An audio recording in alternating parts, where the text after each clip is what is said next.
My sister-in-law prioritizes her wedding over my dying mother's cancer test results.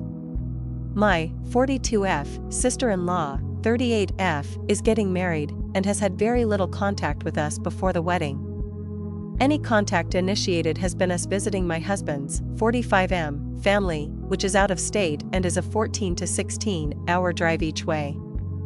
I have always gotten along with my sister-in-law, but this was a whole side of her that my husband has told me about, but I had never actually seen. My mother has been diagnosed with cancer and has had to have many treatments, including surgery, chemotherapy, and radiation. Before all of these treatments, we had to wait on a test to determine which stage of cancer she was in. When we were waiting on my mother's cancer test results, we would know in 3 days, and the cancer test results could be absolutely devastating and could let us know how long my mother had to live. Every day seemed like an eternity. During this time, my sister-in-law called my husband and I to ask us exactly which role we and our children would have in her wedding. She knew exactly what position we were in, and we told her on the phone call repeatedly what was happening. At this point, how long we could stay and what we could do would be determined by my mother's test results, since we still had many months left before my sister-in-law's wedding. We did not know if we would have to be planning my mother's funeral at this point. We only had 3 days before we would know a lot more to give her an accurate answer. This was also the first and only time she's ever called us in 15 years of our marriage.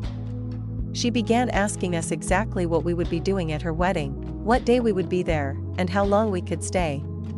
My husband and I repeatedly told her that there's no way we could know during this phone call what we would be capable of doing 7 months from then, and we'd have a better idea once we got the test results.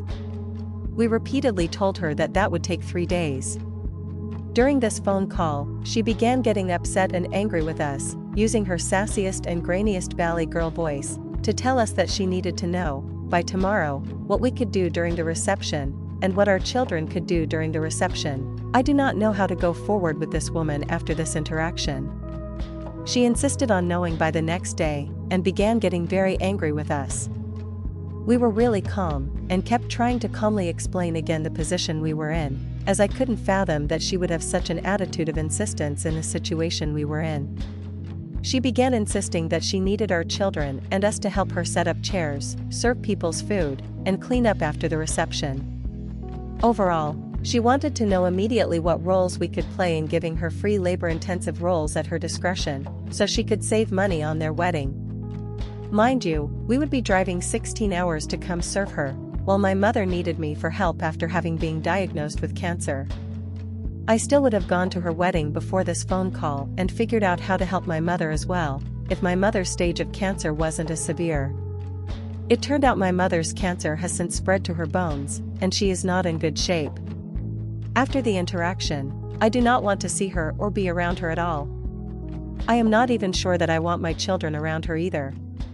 My husband began getting angry with her, and eventually raised his voice a bit, and told her that my mother could die, which brought me to tears during this phone call. My children and I have all been traumatized by my mother's diagnosis, and now this. Having sheer mental exhaustion, I cannot even gather my thoughts to think of what to do in this situation. Any advice would be greatly appreciated, and I ask that you please be kind since this is very traumatic for my family and I. Thank you.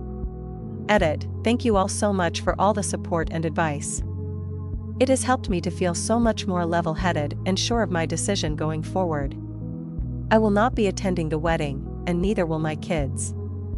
Thinking about the issues at hand, I recently remembered not being able to go to her college graduation ceremony due to medical issues for my mom, and she sent a card to my husband thanking him for all his support because he was able to make it, just barely. She's never sent him or I anything in the mail ever before. It seemed to be an underhanded remark.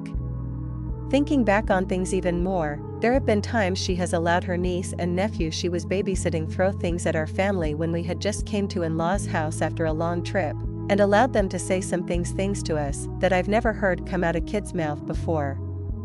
I have obviously overlooked many things now I think about it. Update. After finding out that my sister-in-law was not going to wait 2 more days for my mother's cancer results, I decided not to go to her wedding with my children. My husband is welcome to go if he would like to. He is also going to buy her a present. Well, my mother is dying and going downhill very quickly. I have now found out that my sister-in-law and her future husband has blocked not only my husband and I, but also our children, 15M, 12F, on social media.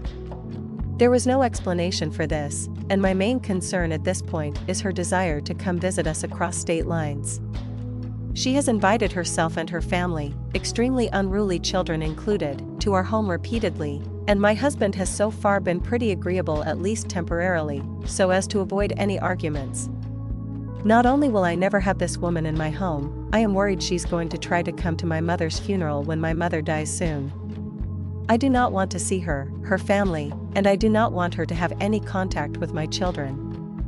I am very exhausted right now and could just use some tips on next steps.